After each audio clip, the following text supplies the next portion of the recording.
Jesus was a radical. We hear a lot of that.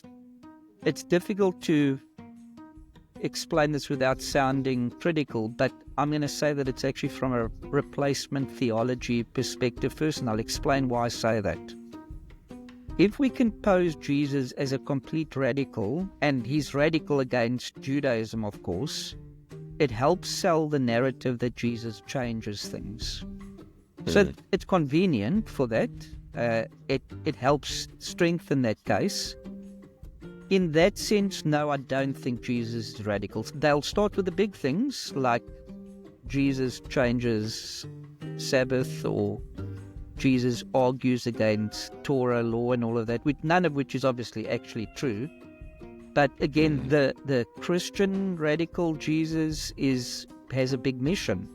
God's changed his mind and we're going to do things differently now. They move to the issue that's most prevalent in Jesus' interactions in Scripture, and that is interactions between Jesus and the Pharisees and then Jesus and the Sadducees. And I think one of the mistakes people make is they conflate the two.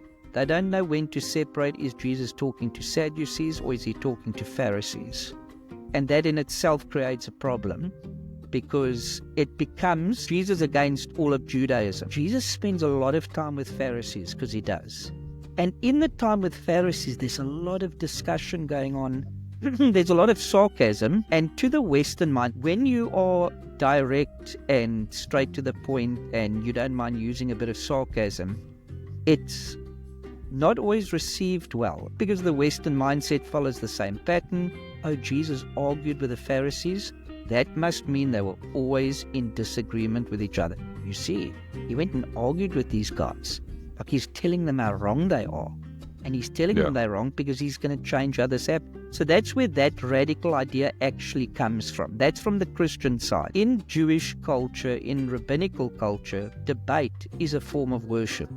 Debate is how you show how seriously you take the text.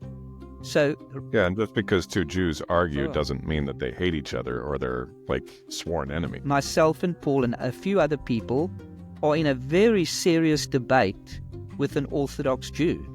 And Paul, you've watched the tone of the Orthodox Jew towards me and me towards him. Does it always sound like we are loving to each other? To a 21st century Western mind, raised in the culture that I'm in, yes. But I have to remind myself throughout, but this is not, we are living in the 21st century West. He is, you are, and I am. We are influenced by that, and yet this is a Jewish conversation which adds a dimension to it that's probably not there. Yeah. Or if it's there in a Western English-speaking conversation, is interpreted and meant as hostile and adversarial. So you've picked up that we are making some harsh sounding comments to each other. We are taking digs at each other very often, yet the conversation continues. I think probably the closest thing I can find is something else it's actually been difficult for me personally, and part of the reason I'm sticking around is I'm teaching myself not to be offended by this, but because I coach ice hockey, it's a phenomenon that's always been difficult for me, is to understand how two men can actually get into a boxing match on ice. They're that upset with each other, and then when the game's over, they shake hands and they go out for a beer and they laugh it up. And I'm like, I don't instinctively think to do that. This is one of the reasons it intimidates me. Is like, if I'm going to behave that way towards someone, I am going to be their sworn enemy. Yeah. Why would you say I've invited you and other Gentile disciples into that space? If you think, why would I do that?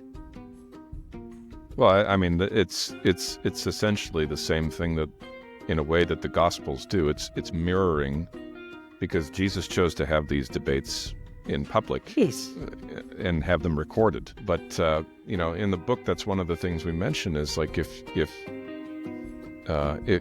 you had the writers of the Gospels and Paul say out loud some of the things they wrote in their letters, If that was the man. person standing up on your Sunday service and preaching, would you want to hang around in the church lobby It would after be that? difficult, yes. So that logic is what undergirds the Western Christian idea of, oh, Jesus was really aggressive with these guys. When I read it, I'm like, yep, sounds like two rabbis.